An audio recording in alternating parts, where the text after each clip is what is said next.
السلام علیکم ورحمۃ اللہ وبرکاتہ۔ بسم اللہ الرحمن الرحیم۔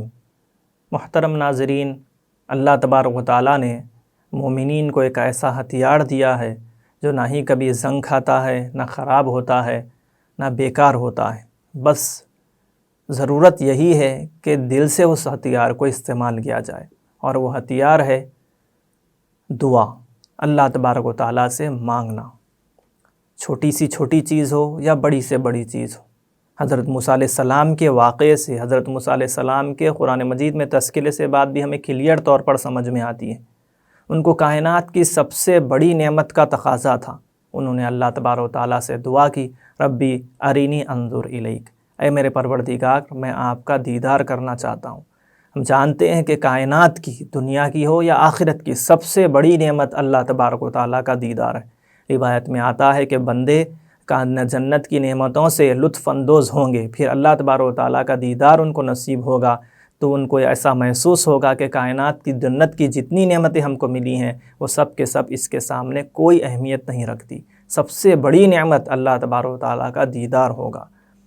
اور جب حضرت موسیٰ علیہ السلام ہی کو جب بے حساب سے عام سی ضرورت پیش آئی، یعنی کھانا، بھوک کا تقاضا ہوا، تو وہ بھی انہوں نے اللہ کے سامنے اس کا مطالبہ رکھا۔ قرآن مجید میں موجود ہے، ربی انی لما انزلت الی من خیر فقیر، اے میرے پروردگار میں ان چیزوں کا محتاج ہوں جو آپ میری طرف کھانا وغیرہ کے طور پر نازل فرمائیں۔ اس سے یہی پتہ چلا کہ چھوٹی سی چھوٹی چیز ہو یا بڑی سے بڑی چیز ہو، اللہ تبارک و تعالیٰ سے ہمیں مانگنا ہے۔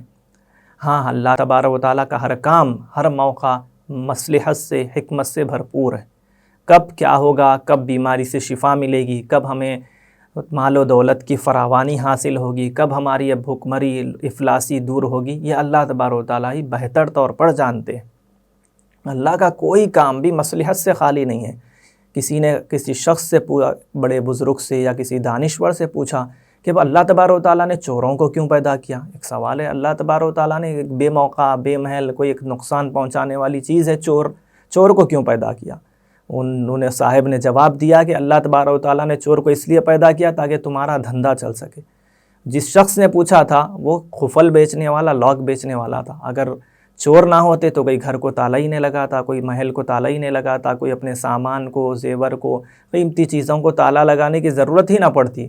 تو اللہ تبارک و تعالیٰ نے جو کچھ بھی پیدا کیا ہے، جو کچھ بھی ہمارے ساتھ پیش آ رہا ہے، اس کے پیچھے کچھ نہ کچھ اس کی مصلحت اور حکمت موجود ہے۔ کوئی کام بے موقع، بے محل، وقت سے ہٹ کر نہیں ہوتا، ہر کام اپنے موقع پر ہوتا ہے۔ بس ضرورت یہی ہے کہ اللہ تبارک و تعالیٰ نے جو کچھ ہمارے ساتھ کیا ہے، جو کچھ کر رہے ہیں، اس پر ہم راضی رہیں، اللہ تبارک و تعالیٰ پر بھروسہ رکھیں، اور کیسا متوجہ ہوں، ہمارے طرف کوئی مصیبت آئے، کوئی پریشانی آئے تو کیسا معاملہ ہونا چاہیے۔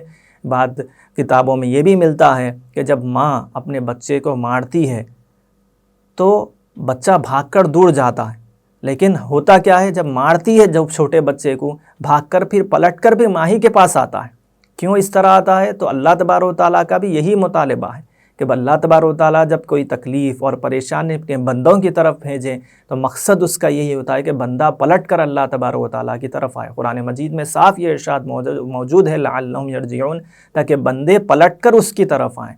تو مطالبہ یہی ہے، تقاضا یہی ہے، ایک تو اللہ تبارک و تعالیٰ کی رضا پر، اللہ تبارک و تعالیٰ کی حکمتوں پر، اللہ تبارک و تعالیٰ کی مصلحتوں پر راضی رہنا ہے۔ جو کچھ اللہ تبارک و تعالیٰ نے دیا ہے، جو ہو رہا ہے، وہ اللہ تبارک و تعالیٰ کی ضرور اس کے اندر کچھ حکمت اور مصلحت ہے۔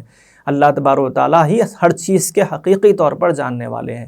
اور پھر ایسے ہی جو کچھ پریشانی، مصیبت آئے اللہ تبارک و تعالیٰ کی طرف سے تو اس پر واویلا نہیں کرنا ہے، آہ و بکا نہیں کرنا ہے، تکلیف پر انا للہ تو پڑھنا ہی ہے، اللہ تبارک و تعالیٰ کی طرف رجوع ہونا ہے، پہلے سے زیادہ اچھا اللہ تبارک و تعالیٰ کی طرف رجوع ہونے کی پوری کوشش کرنا ہے۔ اللہ تبارک و تعالیٰ ہمیں مشکلات کو میں آسانی عطا فرمائے اور اس کی طرف متوجہ ہونے کی توفیق نصیب فرمائے۔ اخیر میں درخواست یہ ہے کہ ویڈیو کو لائک کریں، شیئر کریں اور ہمارے چینل ذات مسلم کو سبسکرائب کریں۔ کسی اور ٹاپک پر کوئی اور ویڈیو بننی چاہیے تو کمنٹ سیکشن میں کمنٹس کر کے ضرور بتلائیں۔ جزاکم اللہ خیر۔